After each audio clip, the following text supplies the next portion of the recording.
Hello, my name is Lexi Davis. I'm a self-discovery coach, a yoga and meditation instructor, a love enthusiast, and a really playful human being. I serve people through my business, Alive to Enjoy, and this is Heart Snuggles, a holistic wellness podcast where I invite guests to drop into their heart space through authentic conversations and compassionate intentions, all in mini cuddly episodes, hoping that you connect to your truth in the most authentic version of yourself.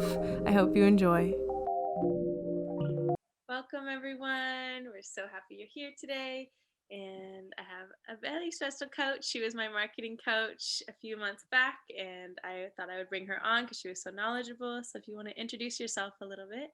Yeah, hi everyone. My name is Brenda, and I'm a mindful marketing strategist. I'm a coach. I'm a yoga and meditation teacher, which inspires my lines of work as a marketer. And yeah, I love what I do, and I love the people that I work with because they're all changing the world and making life better, one person at a time. Yeah.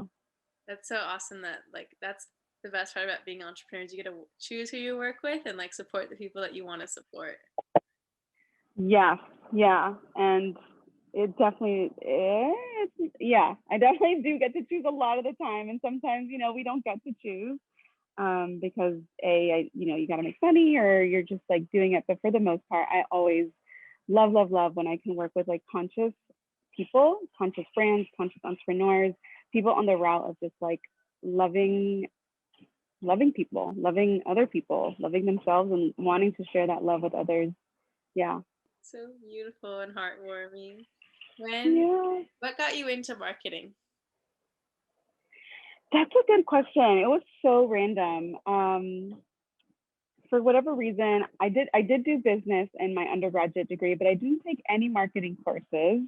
I was like so focused on trying to be this accountant that was not my fit at all. And then I went to grad school and did public health.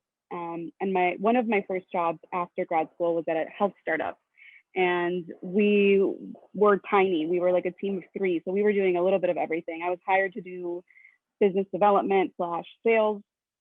So I did a lot of like cold calls and like cold emails and had to like be a really salesy person, which helps a lot now because I'm also an entrepreneur that needs to sell stuff sometimes. Um, but I had to do marketing stuff. I ended up doing a lot of marketing stuff for them and just learning about content writing and, the whole strategy behind that. And that was super fun for me because I could be like strategic and thoughtful and also be creative. Like I think that was a big piece that I was missing in the sales stuff was like there's no flexibility or no creativity for any of this. So that's how I got into that. And then I ended up thinking I really wanted to go into this marketing stuff, and I went into marketing agency. That was not my thing at all either. So I definitely like small teams, small roles, startup life, and that's what I continue to venture off into.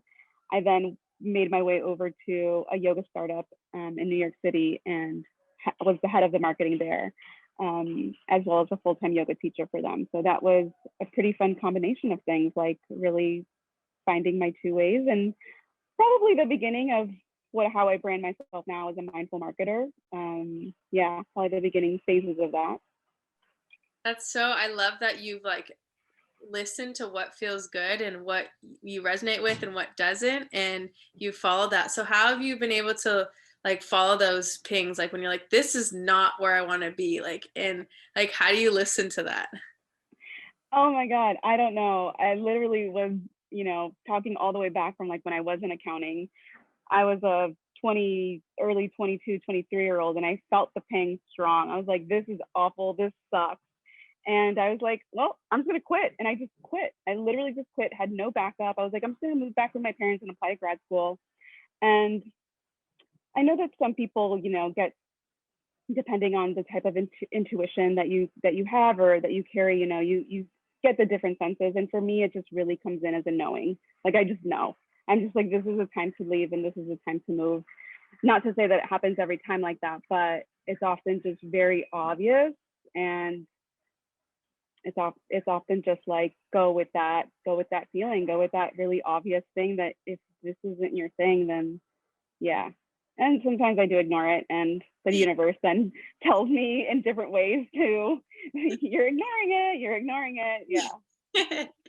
Yeah, so it sounds like you have a deep trust in yourself too, that like you know that something better will come. Because I love how like you got so niche. Like you literally were like, I want marketing and yoga, and you got both, and it's like anything is possible if you keep just like saying no to what you don't want. Yeah, yes, definitely. Yeah, yeah, I think that's, I don't know if it's part of my personality, but just that like determination, almost like a stubbornness. I am a Taurus, so I'm a bit stubborn in like how I approach things. So like if I don't feel it and if I don't see it, I keep going and going and going until it's like, all right, this feels a little better. Yeah, this is starting to feel like me. But yeah, I can often be a bit stubborn and like, I I want something else, or this is not right. So, and it's not a great, like when I was working a lot in like 9 to 5 roles or like those traditional type of jobs, um, your boss has to be your boss. And I was often like really annoyed or not probably the best employee because, yeah, I can be really stubborn. So, yeah. I have a rising in Taurus, so I feel that I can definitely be Mm. stubborn too. I have that same energy. And so since now you have like your other job and your side hustles, how do you balance the flow between everything? That's a good question, too. I often wish that I could balance it in this more idealistic way. Like in my head, I have this ideal way that it's all just somehow perfect. But to be honest, it is that more of intuitive that intuitive balance. Like some of it is like, well, this is where revenue and it's keeping me stable, and this is where my money's coming in. So I'm gonna nurture that. And as I feel a bit more flow, or even as I learn more, then I could venture off into like my side hustle or my passion projects. Um, and I continue to teach at studios, not necessarily like promoting it that much. Like I just love teaching, and that's kind of like where I continue to find my craft and find my voice. And when I get those nuggets of inspiration, usually that's when I end up creating for my passion project and creating for whatever other ideas that I have. But I would say the balance, the balance is usually like what is life needing me, what part of life do I need to keep me stable, grounded, and like just sane? And oftentimes that is, finding new clients or doing a lot of biz dev. And once I get a bit of an awakening or just an opening, not even an awakening, just an opening, then I can turn my eye and kind of say, yeah, this is where my attention can go. Yeah. Yeah, I agree. There's no like we want all these things and we have all the tools to like make the perfect balance, but actually executing that is so hard. It's so hard. We're a team of one often. I mean, I'm usually a team of one and I have so many ideas, like a bajillion ideas, like that I can, like if I can just execute on all of them, wow, I don't know what I would be. But yeah, it's often just like, yeah, wanting to like execute all of them is nearly impossible. And then I think it's then having for me to be realistic, like having that real talk with myself. All right, like, are you really gonna get that done? You had it on your to-do list for like continuing and continuing. Like, just let it go. You're Yeah. not gonna do it. Yeah. Oh my gosh, I have such a hard time letting it go. I'm like, I was looking back at an old to-do list from like months ago. I'm like, it's still on there, and I keep writing it. I know. I keep writing it, and I was like, no. I have actually a little section on my to-do list that I called things I keep putting off. So I just put them all on there. So if I notice that they're like continuing to not get done, and I continue to just like hop them over, I just plop it in there, and I'm like, things that just don't get done for whatever reason. Maybe I'll look back one day and be like, oh, I should get on that one, number one, or whatever. Yeah, that's great. I like that you have that system. That helps too because like we still need to get it out, so it's nice to like have a place for it. Yeah, I still need it out of my brain because yeah, or else it just stays in there. Yes. And so tell us about your passions that you have right now. Yeah, my passion projects. I think it's the main one right now is Mother of the Mind, which is where I'm channeling my my yoga teachings and my mindful teachings and emotional wellness teachings, and really looking to start more of that continuing education programming and just things that I've noticed over the years within the yoga world and how we have often forget one of the main pillars of yoga is the mind. It's like the second sutra in, Patanjali is like, talks about the mind. Yoga is the sensation of the mind, the cessation of the mind. And so I'm super passionate about that. And that's where I funnel a lot of my passion into. But other things that I'm passionate about is I've been doing a lot of I'm not an artist, but I've been doing random paintings and pulling out my color pencils and just like creating my emotions through random little figures, which has been so healing and so beautiful. And I just picture like the typical like movie scenario where the little kid comes out and they're like, now draw what you're feeling. And I'm like, that's me. I'm doing that. So that's been a passion project just for fun. And other random things that come up, like forever thinking and forever looping. I want to eventually someday at some point write like a poetry book. I have like just a bunch of poems in my notes section of my phone from who knows when I started. And yeah, hopefully one day I'll just put them all together and synthesize them to like get that out there into the world. Yes. Yeah. I love everything you just said, and I would love to read your poem book. I also am planning to do that too, so we can hold each other accountable. Oh my God, I 100% agree that accountability is really hard because, poetry, like art too, comes through with like emotions or the times and like, it's not always like consistent. Yet I've heard people that do sit down and write poems in like a sitting down scenario. So yeah, I don't know. It's the creative flow. I was just talking about this. Like it's so I love when it just flows through you, but to me, I don't have like a set access point. It kind of just comes when it comes, and I'm like, all right, let's do this. I'm very similar. Yeah, especially for poetry, it feels like it does just come through out of nowhere. And I'm like, where's my phone? I just felt like a line drop in. Yes. Oh, I can't wait to read it. I feel like I'm noticing too, like so many people have poetry. I'm like, we need to share this more. Like a lot of us can write, like we all have the gift. We're just so afraid to share our voice and like, because it's so intimate and vulnerable. It is, yeah. I took a random poetry course class, the beginning of this year, and it was really cool to have to share them and get feedback on them. And it did make me a little bit of a better writer. I was super scared and nervous, and I did notice just like our teacher's suggestions. I read back on some poems. I'm like, oh yeah, that one, that one might need a little editing or massaging later on. Yeah. That's great. I love that you expand too. It's like you got to be willing to like put yourself out there and get some feedback and learn from one another. Mm-hmm. And so that's it's best life lesson is always to invest in yourself and like Yeah, I love that you promote that a lot too. Like I've noticed that you talk a lot about that, like investing in yourself and like, it's not like, I guess we often spend money on the material things. Like I want to spend money on this or that. And we are our biggest material thing. And we can put that money back into ourselves. Yeah. Yes, agreed. Yeah. What are some other ways you like to invest in yourself? So much. I feel like most of probably if I were to look at my expenses, I feel like I put a lot into therapy and coaching and Reiki and energy healing. And it's like so much that gets in there. Like I have like a little budget that's called like health and wellness. I should probably title it something else at this point. And that one is always going over. Like that budget is always going over. But yeah, I do love to invest in myself in that way of just personalizing my care in a way. Like what was I reading, or I don't know what I was looking at recently, but it was this book that I'm talking about, and how before, we had these communities, like back in the day, we had these communities, and children would grow up with their grandparents and with their parents, and then that on, and each person kind of had like a different medicine for them to like learn from.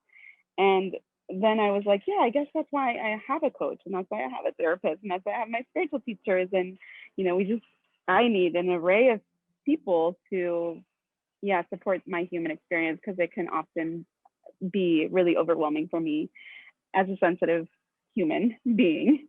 Yes, agreed. And everyone has Yeah. a different perspective and lens. And I remember like sometimes I'm going through something, I'll call like 5 different friends who I know have such different views. I'm like, yes, I needed all these sides so that I could understand better.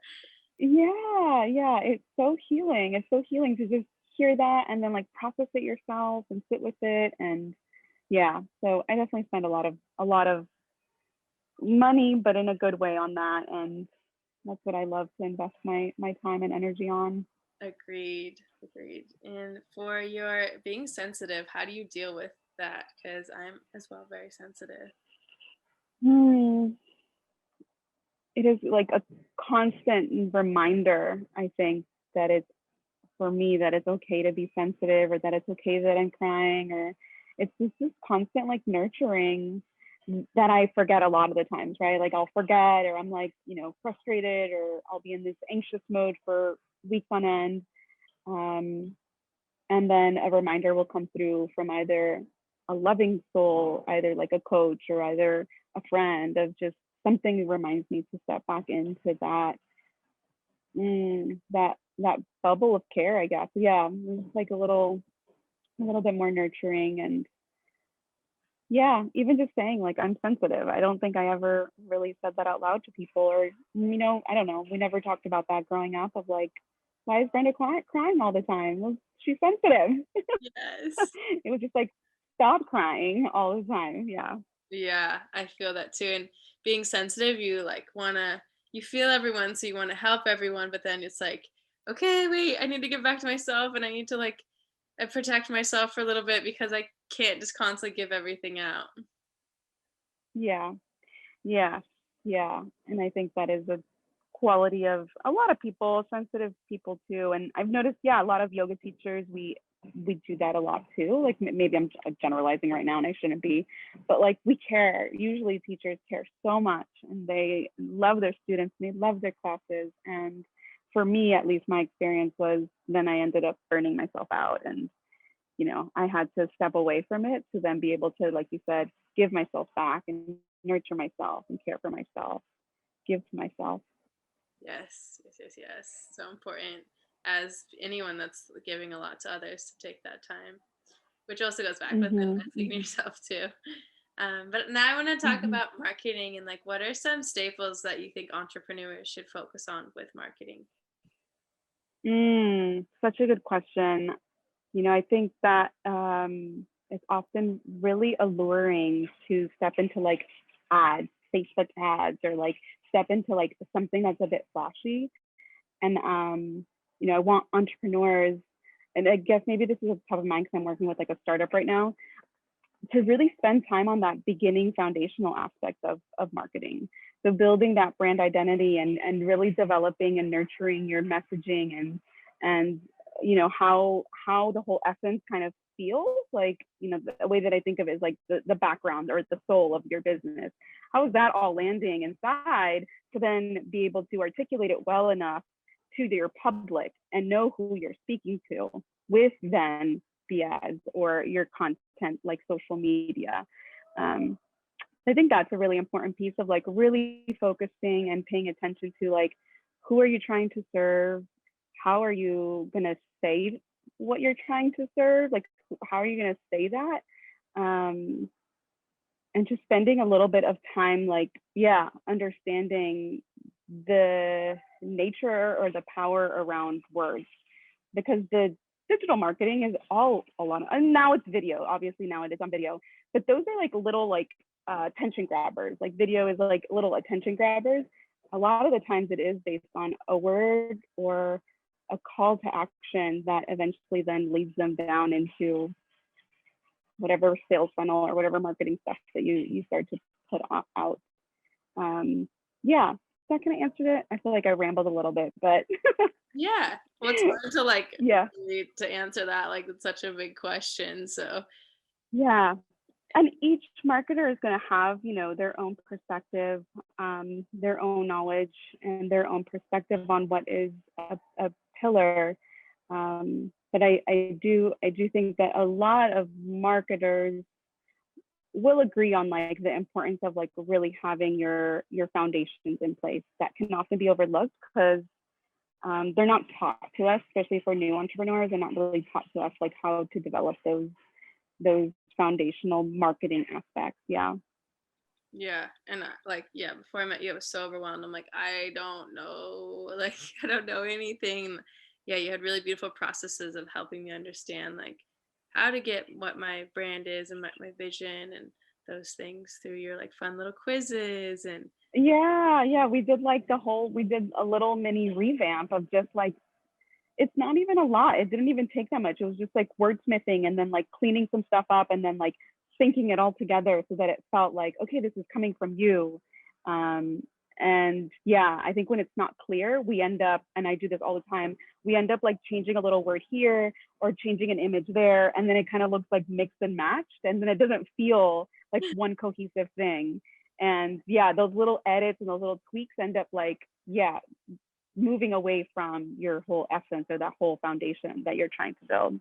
yes, yes, yes, yes. And I also love too that you helped me like there were some things I was taught that are very like structure business like oriented and it didn't resonate with me like a different way of selling and you're like you can actually do this a different way and like come from a softer place and um Mm-hmm. I like that yeah you gave me that option too of like showing me other ways to do marketing and yeah. Yeah, that soft approach. I think that, yeah, when I was first starting in that sales role, it felt very pushy. It felt very like, yeah, it just felt very, very harsh. And I see marketing as a relationship builder, and relationships are long term. Like, we can't go quick in marketing, and we can't go quick in relationships often. If you do go quick, it's a surface level thing. Your people are gonna sign on or sign up for an email, and then they'll sign off quickly. And yeah, I really view marketing as this long term relationship that you're nurturing and taking care of, and like you want to build communication stuff like back and forth with them so that they feel like they know you and they trust you, or if you are a bigger business, that they know your business and they trust you. And yeah, then eventually they'll, hopefully sign up for something or continue to love what you create, because at the end of the day, if you are a conscious business owner, most likely you're doing what you're doing because you want to bring love or light or spirit or whatever it is to people. So yeah, who knows who you're inspiring? Who knows who's taking your medicine? Yeah, I think it's so important to just give from that place and like not only compare like your success to how many sales, but like just know that you are impacting people and um Hmm. somehow it'll come back around. I know it's hard in the wellness world, I think, and I'll just label it as wellness because I think it's an industry thing where we often don't value the practitioner and like on an industry level, right? I think of my time when I was trying to be a full-time yoga teacher and I was making like $30 a class. And that's just industry standard. Like, that is not even something that I would fight for, like a dollar raise, please. And that's just an industry standard that we have some control over a little bit, but we don't necessarily have control over. So then if that is the industry standard, and if the CEO of Lululemon is making a bajillion dollars, then it's just all skewed and it's all screwed up. And it sucks that it's that way. And yeah, I hope that it somehow turns around and that people end up waking up that practitioners do deserve and need to be the ones that get paid well. Um, and that it needs to be illuminated that, teachers, practitioners, coaches can't survive off of 30 or even to like $100 class. Like, I crunch a lot of numbers, being a tourist again, like I crunch a lot of numbers all the time. And I know that we can't. So yeah. Yeah, I think there is a shift like people are starting to realize the like benefits of it and whatnot, but hopefully that continues to shift in that right direction. Yeah, I agree. I hope so too. Yeah. And I forgot to ask you this at the beginning, so I'll ask it now. What was the last random act of kindness someone did for you? Oh my gosh, for me? Yeah. Oh, I don't know. Um, a random act of kindness for me. Oh, I'm blanking. um, I guess, yeah, this random old man. I was at a coffee shop just like journaling, and this random old man just bought me another cup of tea because he noticed that I was finishing mine. So I was like at the end of my tea, and he kind of saw that I was in my flow and like writing and stuff, and he just came up to me like no strings attached and was just like, I noticed you were done with your tea. Can I just buy you another one, whatever you were having? And so I got a second London fog. Yeah, I got a second London fog while I was at the coffee shop. That's so sweet. It's just a little Yeah. thing, that's why I love this question, because it like makes you like, remember those precious moments. It's so important. And sometimes they don't happen all the time, but when they do, it like really makes it special. And yeah, and it's Mhm. usually from a stranger or even a loved one. So yes. I love it. Yeah. And I love that. And yeah, it was so nice. I was like, oh my God, thank you. And yeah, it's just like I want to do that too to other people. Yes, yes, yes, yes. I Yeah, I have that's another one of my creative projects is like working on doing random acts of kindness. Like, anyways, I'm not gonna get into that right now, but so many creative ideas. So Yeah. would you share any offerings you have and how people can find you? Yeah. People can follow I have a personal account that just kind of encompasses like all of my solopreneur journey where I write from the heart, but I also write about marketing or write about yoga. And my handle there is, or you can also see my website too, B like a bumblebee, Umana, which is my last name, UMANA.com, or you can find me on social on Instagram. And if you're curious about marketing, you can just go to om.marketing. Really simple. There's no .com. It's just om.marketing. And I am currently offering, I'm still offering my marketing coaching. And you'll see on my website that I offer a couple different like done for you content strategy services, and it's up there. And in the background, I'm also trying to work more on like a subscription for that. So there's going to be like different tiers that people can subscribe to while getting like hands-on done for you service, but also get like time for strategy and time for like brainstorming. And I think a lot of the times I've noticed that the part that people kind of want or need is like that strategy piece along with somebody doing it for them and like implementing some of the stuff for them. So I'm trying to see how I can put that in place, and really support people in the stuff that they need. Yeah, and it's that it gets done, because I think sometimes we do stuff together, or I'll partner with with somebody, and we're doing all these content and marketing things, and then unfortunately like they're overwhelmed, and so that doesn't get done, or we just work on the strategy and then it never gets done. And if it doesn't get done, then we can't actually see if it worked or if it didn't work. And yeah.